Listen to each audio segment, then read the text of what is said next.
This is the IELTS listening test. You will hear a number of different recordings, and you will have to answer questions on what you hear. There will be time for you to read the instructions and questions, and you will have a chance to check your work. All the recordings will be played once only. The test is in 4 sections. Section 1. You will hear a conversation between a customer, Mr. Whitfield, and a sales assistant named Rachel at Homestyle Furniture Store. You have some time to look at questions 1 to 5.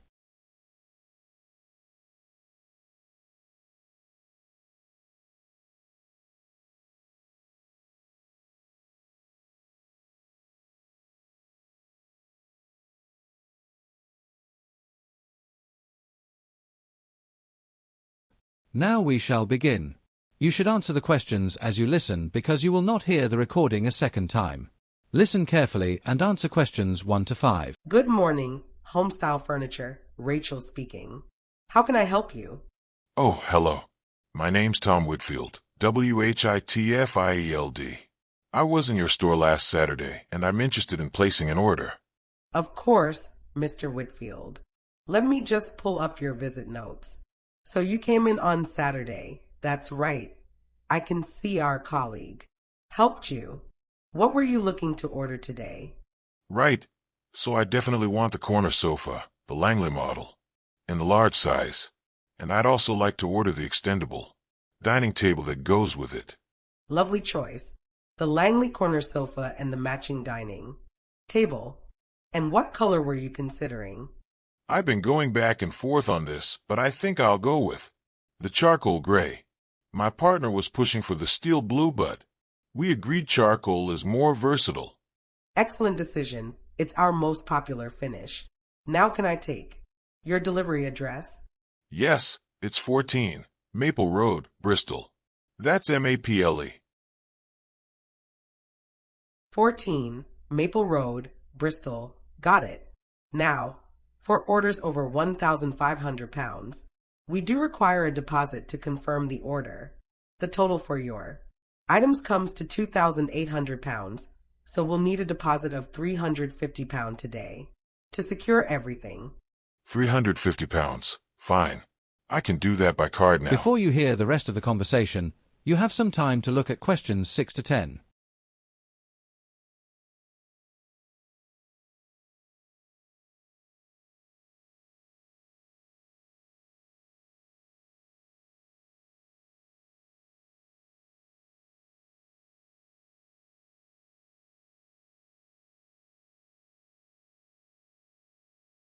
Now listen and answer questions 6 to 10. Perfect. Let me just take those card details. Before I pay, I just want to double-check a few things. How long is the delivery going to take? For both items together, you're looking at 4 to 6 weeks. The sofa is made to order, which is why it takes a little longer. If you'd ordered a standard size, it would have been quicker, but the large Langley is custom produced. That's fine. Does the delivery include any setup? Like, will they actually put it together? Great question. We do offer a free old furniture removal service. On the day of delivery, our team will take away any old sofa or table you want to get rid of at no extra cost. Assembly itself is a paid add-on at £60, though many customers find the furniture is quite straightforward to put together themselves. Oh, brilliant. The old sofa removal would be really useful, actually. And just regarding payment, I know you said card for the deposit, but for the final balance, can I pay by bank transfer? Absolutely, we accept bank transfer and all major credit and debit cards. The one thing we don't have facilities for is cryptocurrency. I know some retailers are moving that way, but we haven't yet. No problem at all. And what if there's a problem with the items? When they arrive, like if something's damaged? And what happens now? Do I just get a receipt? In that case, you have 48 hours from the point of delivery to report any damage. Just contact us within that window and we'll arrange a replacement or repair at no charge. So it's really important to inspect everything as soon as it arrives. Once I process the deposit, you'll receive an email confirmation within about an hour. That email will also include your order reference number and a tracking link so you can monitor the delivery status right up until it arrives. Perfect. That all sounds great. Let me give you my card details now. That is the end of section 1. You now have half a minute to check your answers.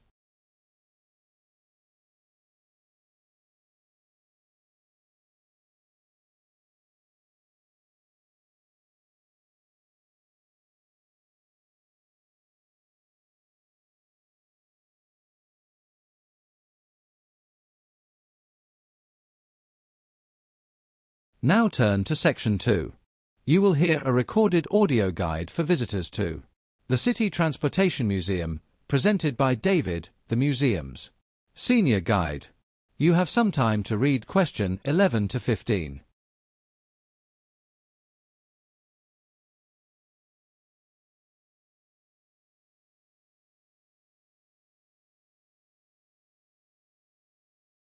Now listen carefully to the talk. Welcome to the City Transportation Museum. I'm David, your senior guide, and it's an absolute pleasure to have you here today. Whether you visited us many times before or this is your very first time, I hope this guide helps you navigate everything we have to offer. A little bit of history first. The City Transportation Museum was founded in 1923, originally as a small depot preservation project by a group of railway enthusiasts. Over the following century, it expanded dramatically, and today we house over 3,000 original vehicles, artifacts, and documents spanning 200 years of transport history. Our most visited exhibit, and I never tire of hearing visitors' reactions to it, is our vintage tram collection, right here on the ground floor as you come in. We have 12 working tramcars dating from the 1880s to the 1950s, and on selected weekends, you can actually ride one around the courtyard. Now, one thing I always mention to new visitors, if you're coming in a group, please do check our group rates. Any party of more than 15 people qualifies for a 20% discount on all standard admission tickets. Just let the ticket desk know when you arrive. Hungry or thirsty? Our rooftop cafe has spectacular views across the city and serves a full menu throughout the day. I should mention it closes a little earlier on weekdays. Last orders at 5:30 in the evening. On weekends it stays open until 7. And I'm very excited to tell you about our current special feature. Running throughout this month, we have a brand new temporary exhibition dedicated to electric aviation, the emerging world of battery-powered aircraft, electric air taxis, and the future of zero-emission flying. It's on the second floor and included in your standard admission. Really quite extraordinary stuff. Before you hear the rest of the talk, you have some time to look at questions 16 to 20.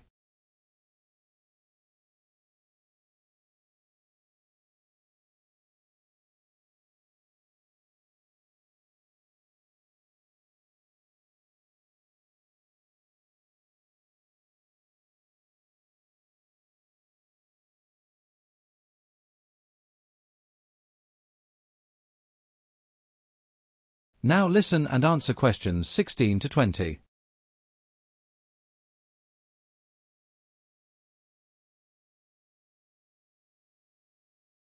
Let me take you through the museum layout so you can plan your visit effectively. As you walk in through the main doors, you'll find yourself in the entrance hall. The very first thing on your left is the main ticket desk. That's where you purchase admission, collect your audio guide devices, and ask any questions about accessibility. Moving further in, heading towards the eastern side of the ground floor, you'll find our magnificent steam train gallery. This is one of our flagship permanent exhibitions, 22 locomotives, spanning from the earliest steam era right through to the diesel transition. It's a truly immersive space, and I'd recommend allocating at least 45 minutes here. If you head upstairs to the first floor and turn left, that's the west wing, you'll reach our electric vehicle zone. This is one of our newest additions and covers everything from early electric cars of the 1900s right through to today's cutting-edge EV technology. Hugely popular with all ages. Now, if you happen to be a researcher or historian, head down to the basement level where you'll find our archive reading room. This is open to the public, but you'll need to register at the main desk first. It contains original engineering drawings, timetables, and photographic records dating back to the 1840s. And finally, particularly if you're visiting with children, the children's workshop is on the second floor, in the north section. Today they're running a build-your-own-vehicle activity using recycled materials. It runs until 4 o'clock and it's completely free with museum admission. I hope you have a truly wonderful visit. Do feel free to ask any of our staff if you need assistance. Enjoy the museum. That is the end of section 2. You now have half a minute to check your answers. Now listen carefully and answer questions 21 to 25. Right, so I've read through the full draft. There's genuinely some very strong writing here. Your literature review is comprehensive, and your data visualizations in the appendix are excellent. Thank you. We spent a lot of time on the data presentation. It shows. However, I have a Turn to significant section concern 3. with your core You will hear hypothesis. two postgraduate students, You claim Lena that high and Tom, social media discussing their use dissertation on causes offshore anxiety, wind energy with their but what academic you've supervisor, actually Professor demonstrated Hargreaves. is that the two You now are have 30 seconds associated. to look at questions That's a very 21 to different 25. claim. You're confusing correlation with causation, and an examiner will pick that up immediately. We thought the size of the correlation coefficient was strong enough to suggest causation. I understand the thinking, but no, correlation, however strong, does not establish cause. You need to either soften the language in your hypothesis or add a component that could actually support a causal claim. We'll come back to that. Of course. Now, on the neuroscience side, I've been arguing that dopamine is the primary neurochemical involved in compulsive social media use. It's the same reward pathway activated by gambling and certain substances. Every notification, it triggers a small dopamine release that conditions the behavior. That's well established in the literature. Yes, good. I've been looking more at the treatment side. In my view, cognitive behavioral therapy, CBT, is the most evidence-backed intervention we currently have for problematic social media use. App limits set by the platforms themselves are largely ignored by users, and complete detox programs often lead to relapse. CBT addresses the underlying thought patterns. I agree CBT has the strongest evidence base. Now, your methodology chapter, what's missing is a control group. You've studied heavy social media users and compared them over time, but you have no comparison with people who use social media minimally or not at all. Without that control group, it's very hard to isolate the variable you're studying. We hadn't included one because of recruitment difficulties. It's surprisingly hard to find people who genuinely don't use social media. I understand the practical challenge, but you need to at least acknowledge the absence and discuss it as a limitation. Mia and I were also talking about what the biggest gap in the existing literature is. We both kept coming back to the same thing. Almost all the major studies only follow subjects for 12 to 18 months. We really don't understand what the effects look like over 5 years, 10 years, or longer. Yes, that's well identified. The long-term effects question is really where the field needs to go next. Let's look at your key findings. Mia, can you walk me through what the data showed? Yes, Before you hear the rest of the discussion, you have some time to look at questions 26 to 30.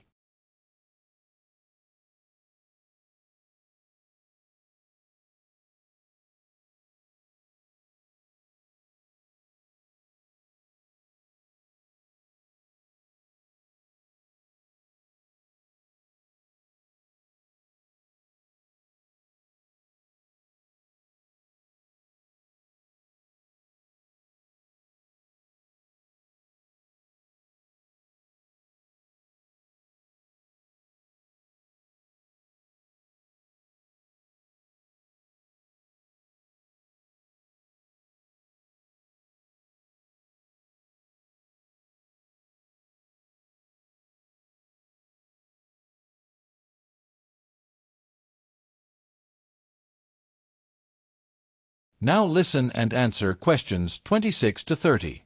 Can you walk me through what the data showed? Yes, our most striking finding was about usage thresholds. Teenagers who use social media for more than 4 hours per day showed significantly elevated anxiety scores across all 3 of our measurement scales. Below 4 hours, the effect was much weaker and inconsistent. Good. That's a clear, defensible claim. I've also been developing a policy argument. I believe social media platforms should be legally required to include health warnings on features specifically designed to maximize engagement. Things like infinite scroll, autoplay, and notification systems. Similar to the way cigarette packets carry health warnings. I'm fully on board with that. And I'd go further. I think the broader policy framework has to involve both the school system and parents working together. Schools teaching digital literacy is great, but if parents aren't engaged at home, the message doesn't stick. That's a strong point for your recommendations chapter. Now, I want to ask you both about two specific policy proposals that come up a lot in this field. Ethan, what's your view on government regulation of social media companies? Should they be regulated similarly to the food or pharmaceutical industries? Absolutely, yes. I strongly support that. These platforms have enormous influence over public mental health, and right now, they're largely self-regulating, which clearly isn't working. Government oversight with proper accountability mechanisms is essential. And what about the more extreme proposal, banning social media entirely for people under 16? Some countries are beginning to legislate this. Personally, I find this quite a nuanced issue. The intention is right, and I do think age restrictions could help in principle, but the practicalities of enforcement are extremely complex.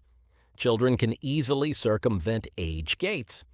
And I worry about unintended consequences, such as driving usage underground. So I partially agree with the goal, but I'd want to see much more research on the implementation before endorsing a full ban. That's a fair position. Good. Polish up the methodology discussion, add that causation caveat, and I think you'll have a very strong submission. That is the end of Section 3. You now have half a minute to check your answers.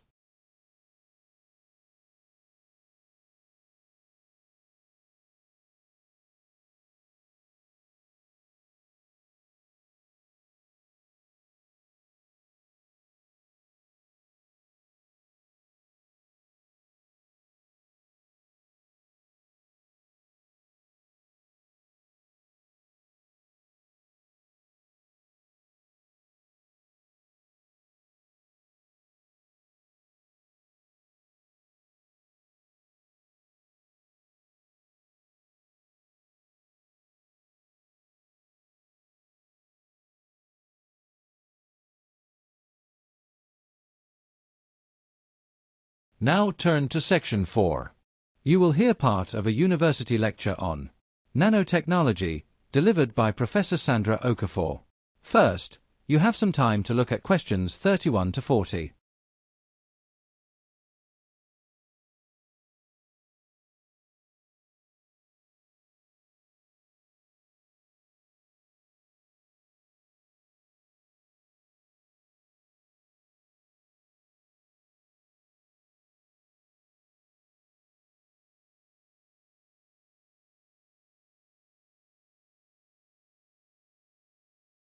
Now listen carefully and answer questions 31 to 40. Good morning. Today we're going to explore nanotechnology, a field that sounds futuristic but is already embedded in products you use every day, from the sunscreen in your bathroom, cabinet to the battery in your phone. Let's begin with some foundational context. The term nanotechnology was first coined by the physicist Richard Feynman in a famous 1959 lecture titled "There's Plenty of Room." At the bottom, a remarkably prescient talk in which he described the possibility of manipulating matter at the atomic level. The name nanotechnology itself came slightly later, but Feynman's vision was the seed of the entire field. So what exactly is nanoscale? 1 nanometer is 1/billionth of a meter. To give you a sense of just how small that is, a single human hair is approximately 80,000 nanometers wide. We are talking about the scale of individual atoms and molecules. Now, why does size matter at this scale? Because at the Nanoscale materials often display dramatically different properties from their bulk counterparts, different conductivity, reactivity, strength, and optical behavior. That's what makes nanotechnology so powerful and, frankly, so unpredictable. Let's look at applications. In medicine, the most significant current application is targeted drug delivery. Nanoparticles can be engineered to carry pharmaceutical compounds directly to cancerous cells while leaving healthy tissue largely unaffected. This is a radical improvement over conventional chemotherapy, which attacks healthy and cancerous cells indiscriminately. Several nanotechnology-based cancer therapies are already in clinical use. In consumer products, many sunscreens now use zinc oxide or titanium dioxide nanoparticles. These block UV radiation more effectively than traditional chemical filters while remaining transparent on the skin. The traditional white zinc cream we all recognize from old beach photographs has been essentially replaced in high-performance sunscreens by nanoparticle formulas. In construction and material science, nanocoatings applied to surfaces, building facades, glass, metals can increase surface durability by up to 40%. Some of these coatings are also self-cleaning, repelling water and dirt using what's called the lotus effect, mimicking the microscopic structure of the lotus leaf. And then there are carbon nanotubes, cylindrical structures made of a single layer of carbon atoms. These are approximately 100 times stronger than steel at a fraction of the weight, and they conduct electricity better than copper. The potential applications in aerospace, computing, and materials science are extraordinary. Now I want to turn to risks because this is where the field gets more complex. The same properties that make nanoparticles so useful, their tiny size, their reactivity, also raise serious safety questions. The primary environmental concern is that nanoparticles may accumulate in biological tissue in ways that we don't yet fully understand. Animal studies have shown nanoparticle accumulation in organs, though the long-term implications for human health remain under active investigation. What's the current scale of this industry? The global nanotechnology market is currently estimated at around $76 billion and is projected to grow rapidly over the coming decade. With that scale comes enormous responsibility. And that brings me to what I consider the greatest current challenge: regulation. The biggest regulatory gap, in my view, is the absence of internationally agreed safety standards for the testing and use of engineered nanoparticles. Different countries have very different approaches, and without harmonized global standards, we risk a situation where manufacturers simply base themselves in whichever jurisdiction has the most permissive rules. Finally, where is the field heading? The area generating the most excitement right now is energy storage. Using nanotechnology to dramatically improve battery capacity and charging speed could be genuinely transformational for electric vehicles, renewable energy grids, and portable electronics. Some researchers believe nanomaterial-enhanced batteries could deliver 3 to 5 times the energy density of current lithium-ion technology. The next decade in nanotechnology is going to be remarkable, but the science must be matched by rigorous ethical and regulatory frameworks, and that is a challenge for all of us, not just the scientists. We'll continue with specific case studies next week. Thank you. That is the end of section 4. You now have half a minute to check your answers.